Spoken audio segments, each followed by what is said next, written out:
Bulldozer का विरोध बहाना, क्या मकसद दिल्ली में दंगे भड़काना? क्या दिल्ली में भाड़े पर बुलाए गए थे पत्थरबाज? सपा का खेल बेनकाब, चौंकाने वाला खुलासा।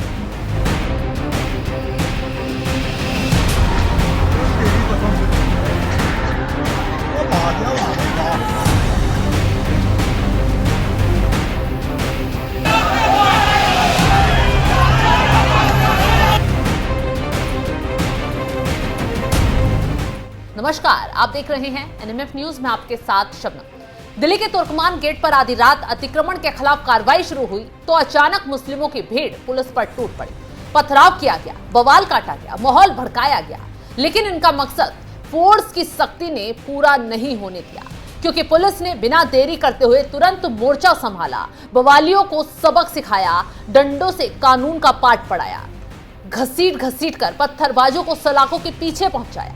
लेकिन इसी बीच कुछ ऐसी तस्वीरें वायरल हो रही हैं जिन्होंने न सिर्फ पुलिस प्रशासन के होश उड़ा दिए, बल्कि इस वारदात को अंजाम देने वाले साजिशकर्ताओं का पर्दाफाश भी कर दिया है। अब मामले में सीधा सीधा एसआईटी की एंट्री हो रही है। अब ऐसे में सवाल खड़े हुए कि ये अतिक्रमण पर चले बुलडोजर के खिलाफ पत्थरबाजी हुई या फिर जानबूझकर करवाई गई। क्या पहले पत्थरबाजी कर माहौल भड़काने का प्लान पहले से तैयार कर लिया गया था? क्या इसके पीछे समाजवादी पार्टी ने पहले से ही फील्डिंग सेट कर दी थी? क्या स्क्रिप्ट पहले से तैयार हो गई थी? सपा का नाम इसलिए आया क्योंकि जिस वक्त पत्थरबाजी हुई, समाजवादी पार्टी के सांसद मोहिबुल्लाह नदवी को भीड़ के बीच देखा गया। पुलिस ने धक्के मारकर उन्हें वहां से हटाया। पहले वो तस्वीरें देखिए। गाइस, आप देख सकते हैं ये दरगाह फैजलाई का क्या हाल है।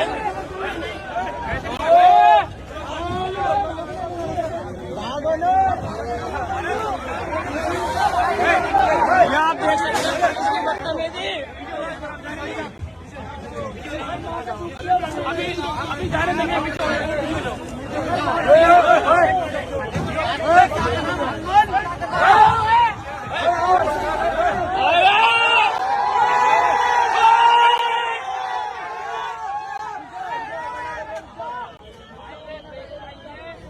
आरोप लगा मोहिबुल्लाह नदवी बुलडोजर एक्शन के बीच फैज़े इलाही मस्जिद में गए, भीड़ को उकसाने की कोशिश की। जब सपा सांसद की तस्वीर वायरल हुई तो पूरे खेल का पर्दाफाश होना शुरू हो गया।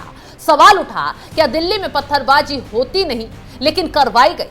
भाड़े के पत्थरबाज इकट्ठा किए गए और इन्हीं सवालों का जवाब अब दिल्ली पुलिस सपा सांसद पर एक्शन कर लेना शुरू कर रही है। शिकंजा उन पर कस दिया गया है। खबर ये आ रही है, दिल्ली पुलिस सपा सांसद मोहिबुल्लाह नदवी को जांच में शामिल होने के लिए समन भेजेगी। पुलिस सूत्रों के मुताबिक हिंसा से पहले सांसद घटनास्थल के आसपास मौजूद थे और वरिष्ठ पुलिस अधिकारियों के बार बार आग्रह करने के बावजूद भी उन्होंने उस इलाके को नहीं छोड़ा।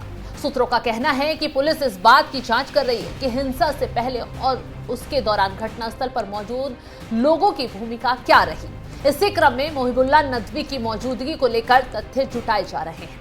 अब सीधा सीधा इस मामले में एसआईटी की एंट्री हो गई है। अब मोहिबुल्लाह नदवी मुंह खोलेंगे और सारे राज पुलिस के आगे खोलेंगे।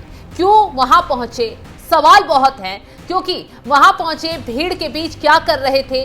पहली तस्वीर ने साफ कर दिया कि इस पूरे खेल की साजिश पर्दे के पीछे से रची गई थी। अब जरा दूसरी तस्वीर पर भी नजर डालिए। उसमें बोल रहे शख्स को गौर से सुनिए, कैसे भीड़ को इकट्ठा करने के लिए मस्जिद तोड़ने की एक झूठी अफवाह फैलाई जा रही है। भाई मस्जिद को तोड़ रहे हैं लोग, मस्जिद को। मुसलमानों जाग जाओ, अभी वक्त है। ये देखो, ये सब सिर्फ इतना ही नहीं, एक और वीडियो चौंकाने वाला सामने आया है जिसमें यही शख्स चिल्लाता नजर आ रहा है। फैज़े इलाही दरगाह को तोड़ने की तैयारी चल रही है। झूठी खबर जोरों शोरों से फैला रहा है। इतना ही नहीं, बड़ी संख्या में मुसलमानों को इकट्ठा होने के लिए गुहार लगाता नजर आ रहा है। देखिए कैसे इस शख्स ने भीड़ को इकट्ठा करने के लिए ये वीडियो बनाया और वायरल किया। अस्सलाम वालेकुम मेरे भाइयों, ये देखो जो दरगाह फैजलाई का मैटर चल रहा था भाई, देखो आज इन्होंने देखो बिल्डोजर भी बुला लिए हैं और इनकी पूरी मिलिट्री भी आ गई है। भाई देखो आप,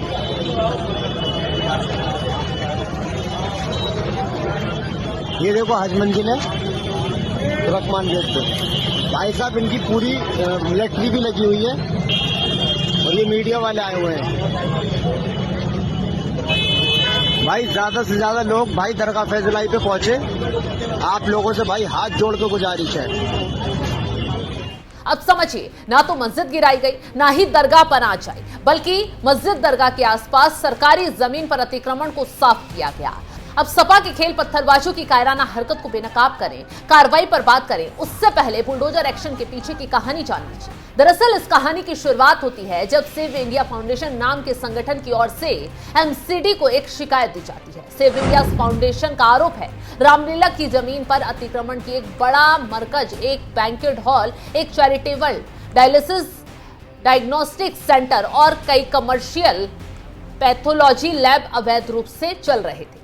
शिकायत में इन अवैध कब्जों को तुरंत हटाने की मांग की जाती है। एमसीडी ने इस शिकायत पर तुरंत संज्ञान भी लिया और बीते 16 अक्टूबर 2025 को एलएनडीओ, डीडीए और एमसीडी ने एक ज्वाइंट सर्वे किया और इस ज्वाइंट सर्वे में यह पाया गया कि तकरीबन 2512 स्क्वायर फीट पीडब्ल्यूडी जमीन पर और फुटपाथ पर अवैध अतिक्रमण किया गया था। इसके अलावा तकरीबन 36,426 स्क्वायर फीट जो कि रामलीला मैदान की जमीन थी, जो एलएनडीओ की थी, जो एमसीडी को दी गई थी, उस पर अतिक्रमण करके अवैध रूप से बारात घर, गाड़ियों की पार्किंग और डायग्नोस्टिक सेंटर चलाए जा रहे थे। अब इसके बाद सेव इंडिया फाउंडेशन ने दिल्ली हाईकोर्ट का रुख किया और वहां पर इस अतिक्रमण के खिलाफ याचिका दायर की गई। इस मामले में एक्शन लेते हुए हाईकोर्ट ने बीते 12 नवंबर 2025 को एमसीडी को निर्देश दिया कि वो 3 महीने के अंदर इस अवैध अतिक्रमण को हटाने के लिए कार्रवाई करें। साथ ही सुप्रीम कोर्ट ने भी ये कहा कि सभी पक्षों को सुनवाई का मौका दिया जाए। हाईकोर्ट के इस निर्देश के बाद एमसीडी ने बीते 24 नवंबर 2025 को सभी पक्षों की एक मीटिंग बुलाई, जिसमें फैज इलाही मस्जिद की management committee, Delhi Waqf board के सदस्य, डीडीए, एलएनडीओ के प्रतिनिधि शामिल हुए। इस बैठक में एलएनडीओ ने साफ कर दिया कि उसने ये जमीन वक्फ बोर्ड को तो दी ही नहीं। ऐसे में मस्जिद कमेटी और दिल्ली वक्फ बोर्ड ने विवादित जमीन से जुड़े मालिकाना हक के दस्तावेज देने के लिए कुछ वक्त मांग लिया। इसके बाद अगली बैठक 16 दिसंबर 2025 को बुलाई गई। इसमें भी फैज इलाही मस्जिद की कमेटी, वक्फ बोर्ड और बाकी दल शामिल रहे।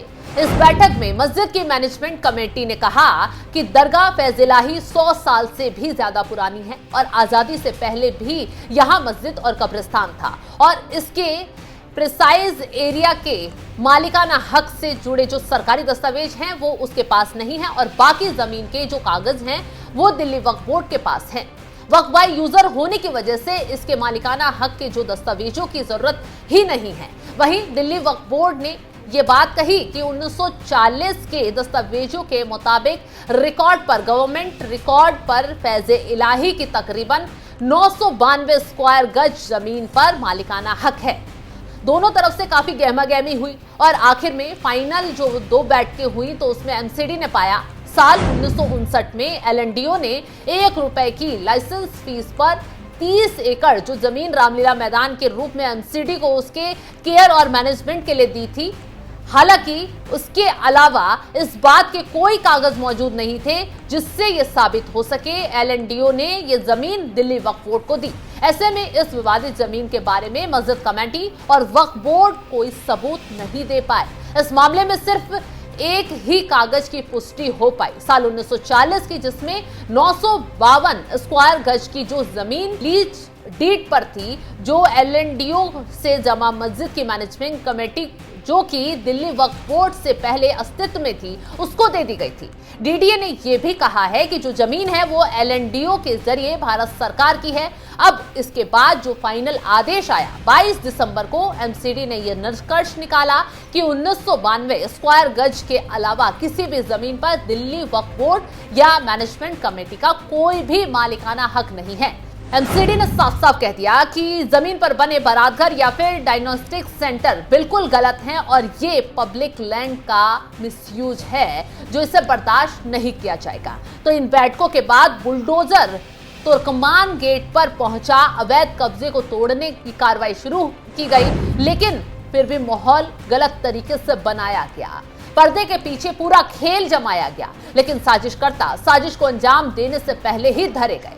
अब मोहिबुल्लाह तो रडार पर आई हैं, जिन पर भीड़ को उकसाने का आरोप लग रहे हैं। साथ ही साथ वो लोग भी धरे जा रहे हैं जिन्होंने इस कहानी को खतरनाक मोड़ देने की कोशिश की, यानी पत्थरबाजों पर जबरदस्त एक्शन। अब तक करीब 30 से ज्यादा पत्थरबाजों की पहचान हो चुकी है। गिरफ्तारी के लिए लगातार छापेमारी चल रही है। 450 से ज्यादा वीडियो जब्त किए गए हैं, जिसमें हिंसा फैलाने, पत्थरबाजी करते लोग दिख रहे हैं। सभी सीसीटीवी को बारीकी से खंगाला जा रहा है और कहा जा रहा है कि पत्थरबाजों के पकड़ने का आंकड़ा लगातार बढ़ रहा है। पर्दे के पीछे से रची गई खतरनाक साजिश को अब पूरी तरह से रौंद दिया गया है, लेकिन अब असली चेहरे को बेनकाब करना बाकी है। हालात बता रहे हैं कि जल्द ही दिल्ली में बवाल का नया चेहरा उजागर होगा, क्योंकि इस पूरे मामले की जांच अब एसआईटी के हाथों में पहुंच रही है और एसआईटी अब दूध का दूध पानी का पानी करेगी कि आखिर मोहिबुल्लाह नदवी मौके पर क्या करने पहुंचे, क्यों भीड़ को उकसा रहे थे, क्या उन्हें पहले से पूरी कहानी का पता था, उन्हें मालूम था 26 जनवरी करीब है और उससे पहले दंगा भड़काया जाएगा तो बहुत बड़ा बवाल हो जाएगा।